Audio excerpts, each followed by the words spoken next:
बिहारी हैं उन लोग, तो बिहार के हित के लिए काम करवाए, देखा जाए कि वो क्या करवा सकते हैं। एनडीए गठबंधन में मोदी सरकार, ये जो बैसाखी की सरकार है वो ज़्यादा दूर तक चल नहीं पाएगी।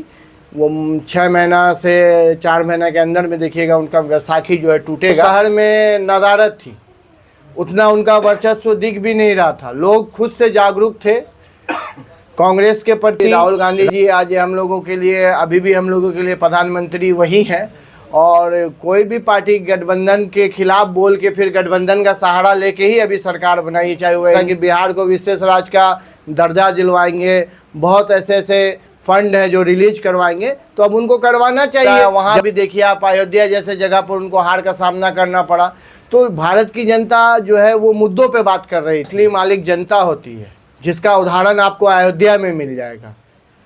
हॉट सीट पूरे इंडिया का अयोध्या था, राम मंदिर वहाँ बना, लेकिन वहाँ पर सनातन धर्म के लोगों ने बीजेपी को करारी शिकस्त दी, और कामयाबी के साथ इंशाअल्लाह ताला हम लोगों को लगता है कि इंडिया गठबंधन राजद का हम लोग यहाँ पर मुख्यमंत्री तेजस्वी यादव जी को बनवाएंगे और बनेंगे। हाँ, कुछ गलतियाँ हुई, कुछ सीट बंटवारों पर और कुछ जगहों पर, उन चीज़ों से हम लोगों ने सबक लेने का काम किया है। भाजपा को और उनसे सहयोगी जितने भी दल हैं उनको जड़ से उखाड़ के बिहार से फेंकने का हम लोग जो है इस बार 25 में पूरी कोशिश करेंगे, और कोशिश ही नहीं, इंशाअल्लाह हम लोग कामयाब भी होंगे। दिया, इंटरव्यू लिया, और जो हमारे अंदर में था, जो समझ में था, मैंने अपनी बातों को रखा, और लोगों से मैं कहूँगा कि अगर हमारी किसी बात से किसी को कोई दिक्कत और कोई दुख हो तो उसको क्षमा करें। जो बाहरी पार्टी है, लोग उनसे मोह भंग हो चुका है। इसका जो आपको एग्जाम्पल है कि वो अभी तीसरे नंबर की पार्टी बन के रह गई। तो आपका कहने का मतलब निकल रहा है, जो पार्टी हम लोगों को सबसे ज़्यादा गठबंधन को नुकसान पहुंचाई थी, उसके प्रति लोगों का नज़रिया साफ है, क्लियर है, और इंशाअल्लाह इंडिया गठबंधन और राजद जो है मिलकर यहाँ पर जो है बहुत अच्छा रिजल्ट देने का काम करेगा। कि जिन लोगों का नारा था कि 400 पार, उनको 250 पार होने के लिए भी बैसाखी लेना पड़ा।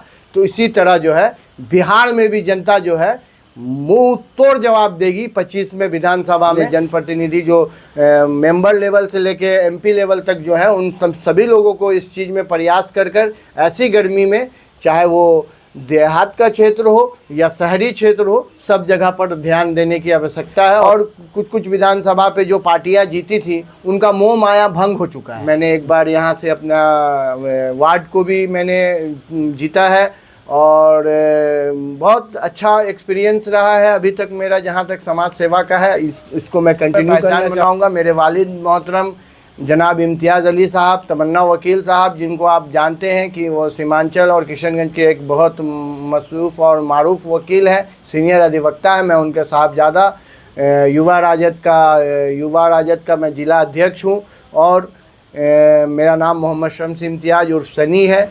सलाम आदाब, मैं रमीज़ रेज़ा, आप देख रहे हैं KTV लाइव। हमारी मौजूदगी डॉक्टर शम्स इम्तियाज़ सनी भाई के नाम से फेमस, उनके नीज़ आवाज़ पे हमारी मौजूदगी है। राजद के कद्दावर नेताओं में इनकी गिनती होती है, किशनगंज के राजनीति में बड़ा महत्व रखते हैं। लोकसभा चुनाव की समाप्ति हो चुकी है। डॉक्टर जावेद आज़ाद साहब कांग्रेस के टिकट से चुनाव जीत चुके हैं किशनगंज से। खास करके किशनगंज नगर की अगर हम बात करें तो झोला भर भर के कांग्रेस को लोगों ने वोट दिया है, जिनके मुख्य धारा पे ये लोग संभाल रहे थे। हम तमाम तर चीज़ों पर बातचीत करेंगे, आप वीडियो में अंत तक बने रहे। और लगातार तीसरी दफ़ा देश के प्रधानमंत्री के रूप में नरेंद्र मोदी जी ने शपथ भी ले चुके हैं। पंडित नेहरू के बाद पहला कोई ऐसा व्यक्ति रहा जो तीसरी दफ़ा प्रधानमंत्री पद का शपथ लेने में कामयाबी हासिल की, उन्हें इसका सौभाग्य प्राप्त हुआ। हम तमाम तर चीज़ों के तमाम तर सवालात पर बात करेंगे शम्स इम्तियाज़ साहब सन्नी भाई से। आप वीडियो में अंत तक बने रहे। तो चलिए डायरेक्ट सन्नी भाई से जुड़ते हैं। स्वागत है हमारे चैनल में। अस्सलाम वालेकुम, आदाब, नमस्कार। बहुत बहुत धन्यवाद KTV लाइव का और KTV चैनल का, और आपका रमीज़ भाई, जो आप यहाँ तक आए और हम लोगों को इस लायक समझते हैं जो हम लोगों का इंटरव्यू ले रहे हैं, इसके लिए धन्यवाद। लोकसभा चुनाव फाइनली आप लोग जीत चुके हैं। आपका गठबंधन से डॉक्टर जावेद आज़ाद साहब कांग्रेस के टिकट पर चुनाव जीत चुके हैं। सबसे पहले आपको मुबारकबाद हमारी तरफ से भी। और क्या कहना चाहेंगे इस जीत को लेकर के? सबसे पहले तो मैं अपने किशनगंज की जनता को और पूरे सीमांचल के इस जनता को शुक्र अदा करना चाहता हूं, जिन्होंने इंडिया गठबंधन को और यहाँ से हमारे इंडिया गठबंधन के कैंडिडेट डॉक्टर मोहम्मद जावेद साहब को फिर से पुनः एक बार एमपी बनाने का काम किया। और तमाम जो ऐसी ताकतें थी जो सांप्रदायिकता के खिलाफ खड़ी थी, वो एकजुट होकर हम लोगों ने महागठबंधन इंडी गठबंधन को फिर से यहाँ मौका दिया। इसके लिए किशनगंज की जितने भी विधानसभा के जो जितने भी हैं, इस जनता को मैं तहे दिल से शुक्रिया और मुबारकबाद पेश करता हूँ। खास करके किशनगंज नगर की बात करें तो काफ़ी ज़्यादा अंतर रहा, यहाँ तक कि पूरे विधानसभा में आप किशनगंज विधानसभा का क्या रिजल्ट रहा? आप लोग मुख्य परण पे खेल रहे थे यहाँ पर। देखिए, यहाँ तक है कि आप देख ही रहे थे पूरे चुनाव कैंपेनिंग में कि बाकी की जो पार्टी यहाँ थी वो शहर में नदारद थी, उतना उनका वर्चस्व दिख भी नहीं रहा था। लोग खुद से जागरूक थे कांग्रेस के प्रति, राजद के प्रति और जो इंडिया गठबंधन है उसके प्रति। जो यहाँ कैंडिडेट थे, जो हमारे डॉक्टर जावेद साहब, वो शुरू से टाउन में मजबूत दिख रहे थे। और जितना भी आप देखे होंगे कि जितना भी कैंपेनिंग वगैरह हुआ, ज़्यादातर पार्टियों का वो किशनगंज विधानसभा को छोड़ के और सब विधानसभा क्षेत्रों में लोकसभा के लिए प्रोग्राम वगैरह पोठिया में, कोचाधामन में, टेरागाछ, इस तरफ और पार्टी ज़्यादा जोर दे रही थी। उनको शुरू से मालूम था कि किशनगंज की जनता जो है यहाँ से वो मन बनाई हुई है जो इंडिया गठबंधन को ही और कांग्रेस को ही कामयाब करने के लिए। वो हम लोग का सारे लोगों का जो भी बातचीत हुआ था और जो भी हम लोगों को आइडिया था कि यहाँ से कांग्रेस मजबूती के साथ लीड करेगी। और देश की बात करें तो इंडिया गठबंधन ने बेहतर प्रदर्शन किया है और काफ़ी दमदार वापसी की है। इंडिया की सरकार बनी है, लेकिन एनडीए की सरकार बनी लेकिन उतनी मजबूत सरकार नहीं बन पाई। बहुत कम 37-38 अंक से या पीछे रह गए। कहाँ चूक हो गई? अगर 30-40 सीट और लाते तो आज राहुल गांधी प्रधानमंत्री होते। देखिए, कुछ हम लोगों का कहना है कि जैसा कि राहुल गांधी जी आज हम लोगों के लिए, अभी भी हम लोगों के लिए प्रधानमंत्री वही हैं। और कोई भी पार्टी गठबंधन के खिलाफ बोल के फिर गठबंधन का सहारा लेके ही अभी सरकार बनाई, चाहे वो एनडीए हो, 37-38 पार्टियों को जोड़कर वो अभी अपना जो है गठबंधन का सरकार चला रही, बैसाखी पे सरकार चला रही है। और हम लोगों का प्रदर्शन अच्छा रहा, राहुल गांधी जी का, अखिलेश जी का, तेजस्वी यादव जी का, ये तमाम युवा जो भारत के बागडोर को संभाले। और एनडीए बीजेपी की जो घमंड थी, 400 पार के जो नारा था, वो उन पे बैकफायर किया। लोगों ने बहुत धर्म को बीच में लाया। वहाँ भी देखिए आप, अयोध्या जैसे जगह पर उनको हार का सामना करना पड़ा। तो भारत की जनता जो है वो मुद्दों पे बात कर रही थी, मुद्दों पे इलेक्शन लड़ रही थी, रोजगार पे, महंगाई पे। तो वो धर्म कर्म का वो करके वो कुछ नहीं कर सके। राहुल गांधी की बातों को लोगों ने समझा, तेजस्वी जी और अखिलेश जी की बातों को लोगों ने समझा और भरपूर रूप से इंडिया गठबंधन का साथ दिया, जिसका फलस्वरूप आज आप देख रहे हैं कि इंडिया गठबंधन 234 से 238 के बीच विपक्ष में आज सीटें लाके बैठ रही है। और आने वाले समय पे हम लोगों को जहाँ तक लगता है कि ये जो बैसाखी की सरकार है वो ज़्यादा दूर तक चल नहीं पाएगी। वो 6 महीना से 4 महीने के अंदर में देखिएगा उनका बैसाखी जो है टूटेगा और फिर इंडिया ही गठबंधन में जुटेगा। क्योंकि इस बार भारतीय जनता पार्टी को फुल बहुमत नहीं आई है और मोदी जी को गठबंधन की सरकार चलाने का उतना अनुभव भी नहीं रहा है, जब वो मुख्यमंत्री रहे तब भी और जब दो तरफ प्रधानमंत्री रहे तब भी। यहाँ सवाल ये बनता है कि जो बिहार की कई ऐसी सीटें, जितना नाम मांझी है, चिराग पासवान है, नीतीश कुमार है, यानी ये लोग अगर समर्थन नहीं देते हैं तो सरकार गिर जाएगी। तो ऐसे में विशेष राज्य का जो मामला वर्षों से चल रहा था, क्या संदेश देना चाहेंगे एनडीए के घटक दलों तक जो बिहार के हैं? देखिए, उनको अपने मुद्दों को आगे रखना चाहिए था। अभी सरकार में है और केंद्र सरकार में अभी सपोर्ट कर रहे हैं। तो जिस चीज़ की मांग करके जो बिहार की जनता को उन्होंने आश्वासन दिया था कि बिहार को विशेष राज्य का दर्जा दिलवाएंगे, बहुत ऐसे ऐसे फंड है जो रिलीज करवाएंगे, तो अब उनको करवाना चाहिए जब वो सरकार का हिस्सा है। और अब लोगों को उनसे उम्मीद है कि अब वो इंडिया को छोड़ के एनडीए गठबंधन में अभी जब सरकार में शपथ लिए, मंत्री का शपथ लिए हैं, तो बिहार और बिहार वासियों के लिए जो उनकी पुरानी मांगे हैं उनको अब वो करवा देंगे। क्योंकि 10 साल में मोदी जी ने किसी का नहीं सुना, बिहार को नहीं दिया, अब देंगे। क्योंकि अब उनको बिहार के अच्छे 2 नए नेता और हमारे नीतीश कुमार जी सब कोई मिल के सपोर्ट कर रहे हैं। बिहार के मुख्यमंत्री हैं, जेडीयू एक बड़ी पार्टी है। रामविलास जी जो हैं, उनका जो बेटे हैं चिराग पासवान जी, उनकी पार्टी ने भी 5 सीट लाया है और समर्थन दे रहे हैं। तो बिहार के अगर बिहारी हैं उन लोग, तो बिहार के हित के लिए काम करवाए, देखा जाए कि वो क्या करवा सकते हैं एनडीए गठबंधन में मोदी सरकार में जाकर। बिहार के लिए क्या अच्छा से अच्छा वो लोग करवा सकते हैं, हम लोग तो यही आशा कर रहे हैं। बिहार की सबसे हॉट सीट पूर्णिया रही, जहां पर तेजस्वी यादव ने गली कूचे तक जाकर के वोट मांगा, कई सभाएं की, उनके तमाम तर विधायकों ने लगभग पूर्णिया के सरजमीन पर गया, लेकिन बावजूद पप्पू यादव की जीत हुई। क्या कहना चाहिए? देखिए, वोट का असली मालिक जनता होती है, जिसका उदाहरण आपको अयोध्या में मिल जाएगा। हॉट सीट पूरे इंडिया का अयोध्या था, राम मंदिर वहां बना, लेकिन वहां पर सनातन धर्म के लोगों ने बीजेपी को करारी शिकस्त दी। तो ये जनता का राज है, ये किसी का ये नहीं है कि तेजस्वी यादव जी ने प्रयास किया, उन्होंने अपनी बातों को रखा, जनता जिसको अच्छा समझी, जनता जिसको अपना मसीहा समझी, उसका उन्होंने खुलकर साथ दिया और उनको विजय बनाया। और हम लोग आशा करते हैं कि इन तमाम चीज़ों से, इन घटनाओं से हम और हमारी पार्टी इंडिया गठबंधन सीख लेते हुए आने वाले विधानसभा में अच्छे तरीके से अपने सीटों का बंटवारा करके और मजबूती के साथ बिहार में सरकार को, तेजस्वी जी को मुख्यमंत्री बनाने का काम किया जाएगा। हम बात करना चाहेंगे 2025 की, क्योंकि 24 जो लोकसभा चुनाव हुआ, इंडिया गठबंधन की, महागठबंधन के जो प्रदर्शन रहे वो काबिल तारीफ रहे, मिला जुला कर अच्छा प्रदर्शन रहा।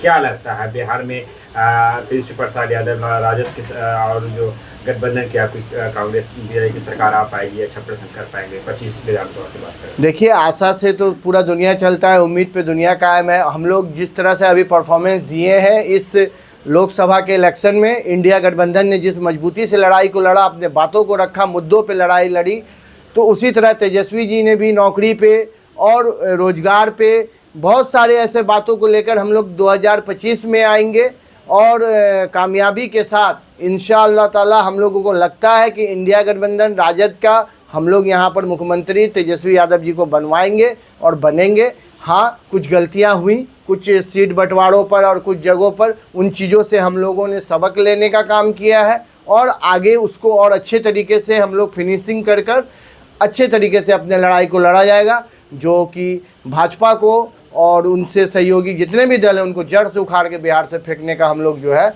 इस बार 25 में पूरी कोशिश करेंगे। और कोशिश ही नहीं, इंशाअल्लाह हम लोग कामयाब भी होंगे। इस चीज़ का गारंटी इसलिए होता है कि जिन लोगों का नारा था कि 400 पार, उनको 250 पार होने के लिए भी बैसाखी लेना पड़ा। तो इसी तरह जो है बिहार में भी जनता जो है मुंह तोड़ जवाब देगी 25 में विधानसभा में, क्योंकि लोकसभा का इलेक्शन थोड़ा अलग माहौल में होता है, लेकिन जो बिहार में इलेक्शन होगा, जो बिहार का विधानसभा का इलेक्शन होगा, उसमें हमारे तेजस्वी यादव जी और इंडिया गठबंधन जो है और भी अच्छा प्रदर्शन करके बिहार में सरकार बनाने का काम करेगा। लोकसभा का इलेक्शन थोड़ा अलग माहौल में होता है, ऐसी बात से एक सवाल निकल कर सामने आया कि जब 2019 के चुनाव हुए थे किशनगंज की अगर हम बात करें, तब भी डॉक्टर जावेद आजाद साहब जीते थे और कांग्रेस ने हैट्रिक लगाई थी तब। लेकिन जब एक साल बाद ही 20 के चुनाव हुए थे, किशनगंज के जो विधानसभा हुए थे उसमें अलग रिजल्ट था। इस बार क्या लगता है 25 का वैसे ही होंगे जैसे 19 के बाद 20 में हुआ था? देखिए, हम लोग जो आशा कर रहे हैं, इंशाअल्लाह हम लोग जो अभी मेहनत कर रहे हैं और जो हम लोगों की तैयारी है इंडिया गठबंधन की, उसके मुताबिक हम लोग जो है बहुत ही मजबूती के साथ 25 में आएंगे। 19 में जो डॉक्टर जावेद साहब के बाद इजहारुल हुसैन साहब जीते थे कांग्रेस से, और कुछ विधानसभा पे जो पार्टियां जीती थी उनका मोह माया भंग हो चुका है। जो बाहरी पार्टी है, लोग उनसे मोह भंग हो चुका है। इसका जो आपको एग्जाम्पल है कि वो अभी तीसरे नंबर की पार्टी बन के रह गई इस बार के लोकसभा में। तो जो आपका कहने का मतलब निकल रहा है, जो पार्टी हम लोगों को सबसे ज़्यादा गठबंधन को नुकसान पहुंचाई थी, उसके प्रति लोगों का नज़रिया साफ है, क्लियर है। और इंशाअल्लाह इंडिया गठबंधन और राजद जो है मिलकर यहाँ पर जो है बहुत अच्छा रिजल्ट देने का काम करेगा विधानसभा में। 25 में, और सरकार भी इंशाल्लाह ज़रूर बनाएगा। हम लोगों का मेहनत और दुआ दोनों साथ हैं। आखिर में हम चाहेंगे कि इम्तियाज़ साहब जरा थोड़ा सा अपने बारे में बताएं। हालांकि बहुत सारे लोग हैं जो आपको डायरेक्टली जानते होंगे, लेकिन कुछ लोग ऐसे भी होंगे जो आपको पहली दफ़ा देख रहे होंगे, जो आपको नहीं जानते होंगे। मैं चाहूँगा कुछ बातें अपने बारे में आप बताएं। जी, मैं अभी पहचान के लिए निकला हूँ। इंशाल्लाह आगे आने वाले समय में मैं पहचान बनाऊँगा। मेरे वालिद मोहतरम जनाब इम्तियाज़ अली साहब, तमन्ना वकील साहब, जिनको आप जानते हैं कि वो सीमांचल और किशनगंज के एक बहुत मशरूफ़ और मारूफ वकील हैं, सीनियर अधिवक्ता हैं। मैं उनके साहबजादा युवा राजद का मैं ज़िला अध्यक्ष हूँ, और मेरा नाम मोहम्मद शम्स इम्तियाज़ उर्फ सनी है। मैं एक समाज सेवक के रूप में, एक राजनीति के एक नए खिलाड़ी के रूप में, एक अनसीखे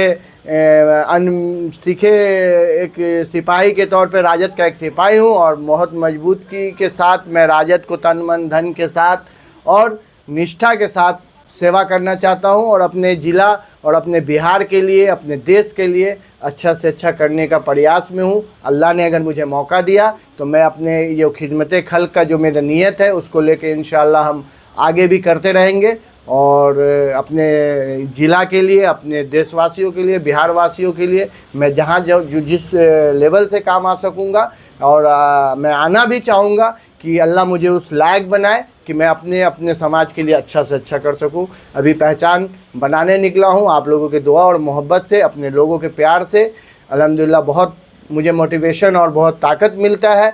और जो अभी तक का किया गया काम है, मैंने एक बार यहाँ से अपना वार्ड को भी मैंने जीता है, और बहुत अच्छा एक्सपीरियंस रहा है अभी तक मेरा जहाँ तक समाज सेवा का है। इसको मैं कंटिन्यू करना चाहूँगा बिना किसी लालच के।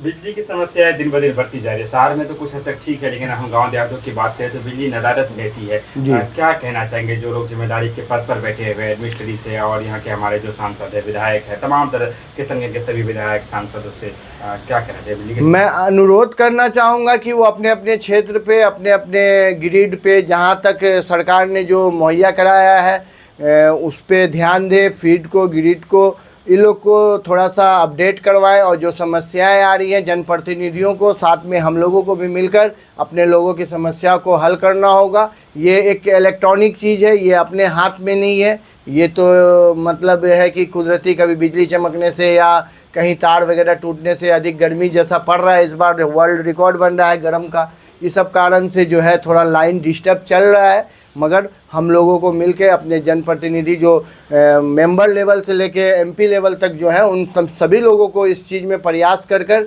ऐसी गर्मी में, चाहे वो देहात का क्षेत्र हो या शहरी क्षेत्र हो, सब जगह पर ध्यान देने की आवश्यकता है। और मैं रिक्वेस्ट भी करूंगा जितने भी प्रतिनिधि हैं, जनप्रतिनिधि हैं, तमाम लोगों से कि आप लोग अपने अपने क्षेत्र में इन तमाम चीज़ों पे जनता की बातों को सुनते हुए, देखते हुए ध्यान दें और इनको सुधरवाने का काम करें। इंशाअल्लाह हम लोग यही उम्मीद करते हैं अपने लोगों से। आपने अपना कीमती वक्त दिया, अपनी बातों का रखा, इसके लिए आपका आभार, बहुत बहुत शुक्रिया इम्तियाज़ साहब। शुक्रिया आपका केडीवी लाइव का, और रमीज़ भाई आपका, जो आप लोगों ने हमारे जैसे एक नवयुवक को और नाचीज़ को आप लोगों ने मौका दिया, इंटरव्यू लिया, और जो हमारे अंदर में था, जो समझ में था, मैंने अपनी बातों को रखा। और लोगों से मैं कहूँगा कि अगर हमारी किसी बात से किसी को कोई दिक्कत और कोई दुख हो तो उसको क्षमा करें। मैं हमेशा आपके सेवक के रूप में, आपके भतीजा बेटा के रूप में हमेशा अपने क्षेत्र के लिए इंशाअल्लाह खड़ा रहूँगा। मैं इन्हीं सब बातों के साथ आपका एक बार फिर दिल से शुक्रिया अदा करता हूँ। अस्सलाम वालेकुम, आदाब।